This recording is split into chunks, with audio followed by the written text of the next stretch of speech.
continuous function.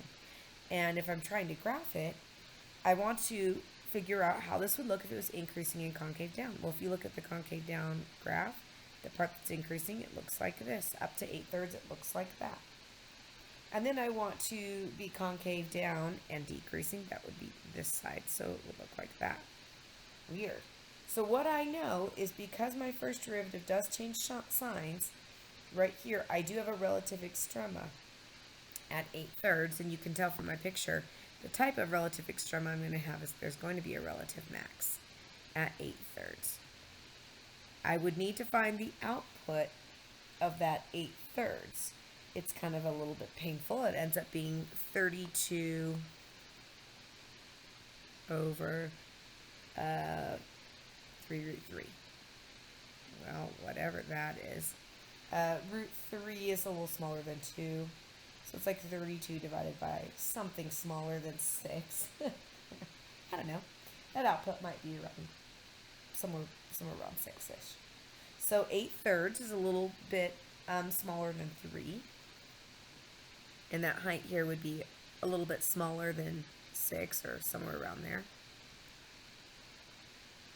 I'm not using a calculator here, but if I did, oops, I think this is actually a root. No, that's right.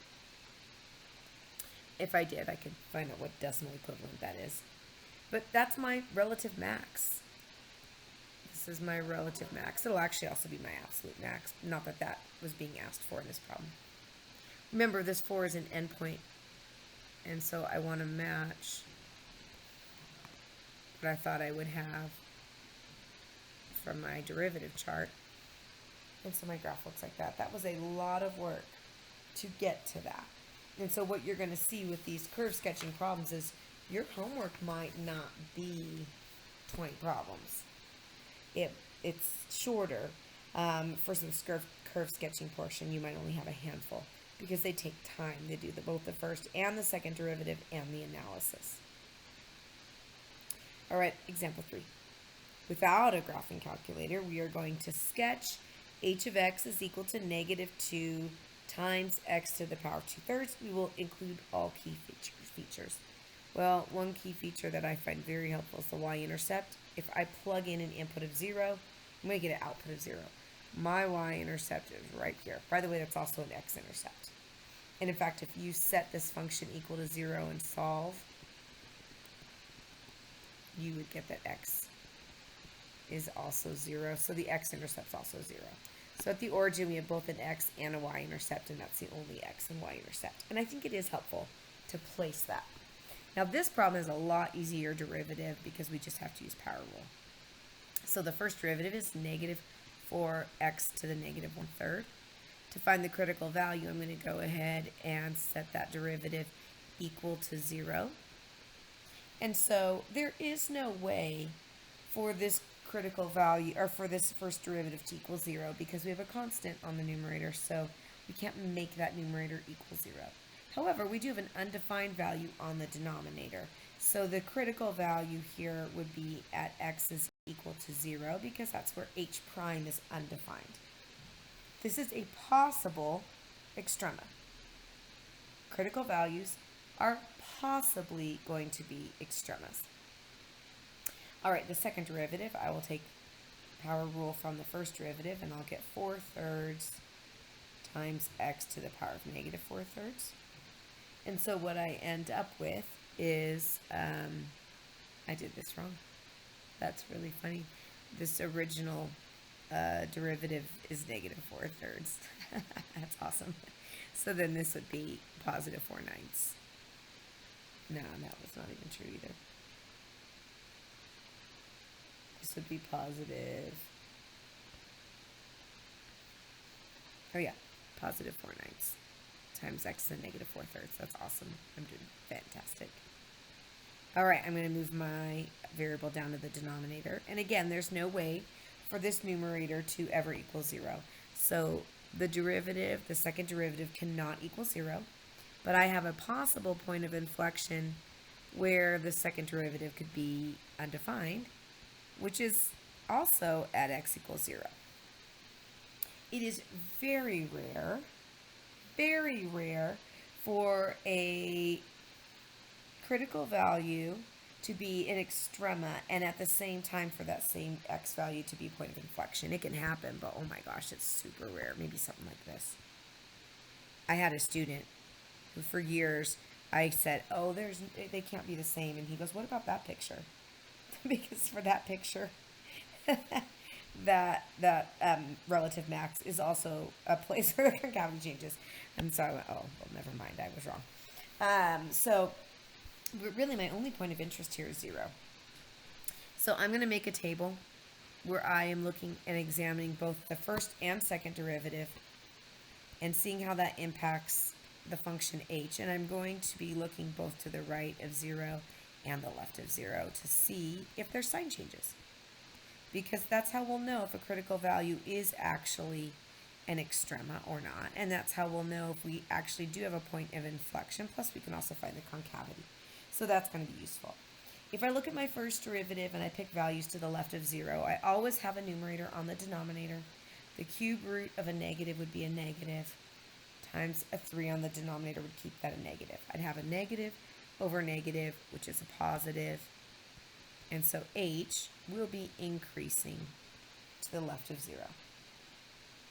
If I pick a positive, I'll have a negative on the numerator and a positive on the denominator. And when you divide that out, h is decreasing to the right of 0.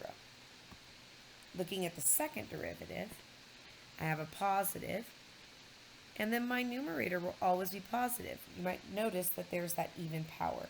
And even power will always end up to be positive regardless of what root might also be taken. And we're multiplying it by a positive 9. So I will have a positive over a positive, and so no matter what input I have, I will always have a positive output for the second derivative. And so for the second derivative here, I will always be concave up. Now if I check for sign change, my second derivative does not have a sign change. There is no point of inflection because there is no sign change. However, my first derivative does have a sign change. I'm changing from going up to going down, and so there is a max. There's a relative max at x equals 0. We have a very interesting concavity. Remember, I want this to be the increasing part of concave up. So this looks like this. And then I want the decreasing down of concave up here. So the picture looks like that. That's how the second derivative and first derivative can work together to help you see how this whole picture can work. And so really this picture looks something like this. And I could plot some points if I wanted to, find some heights if I needed a more specific graph. But there's my sketch.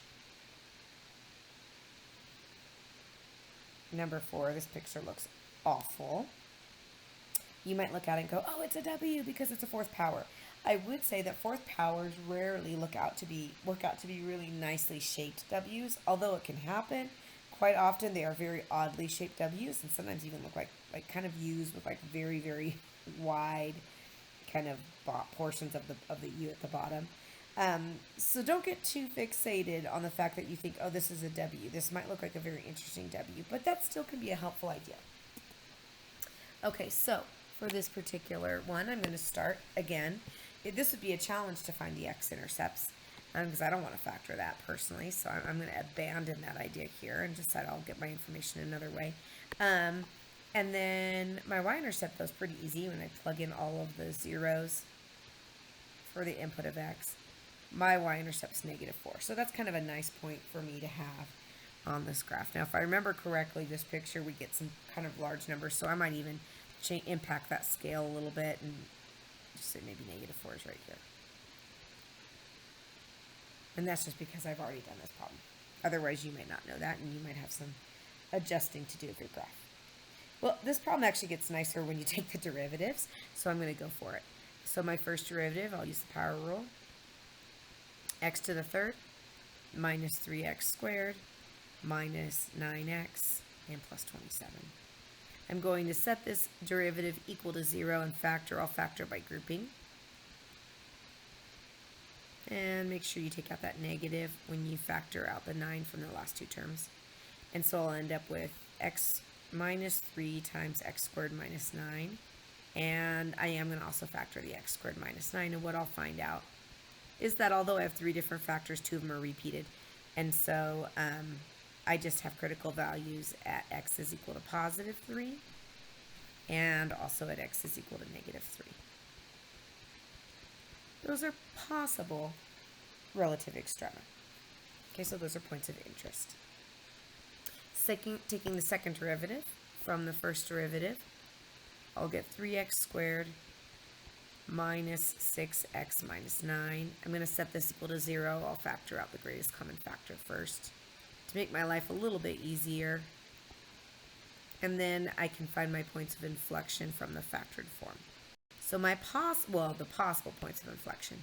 The possible points of inflection are at x is equal to 3 and x is equal to negative 1. As we talked about a minute ago, it's very rare for a critical value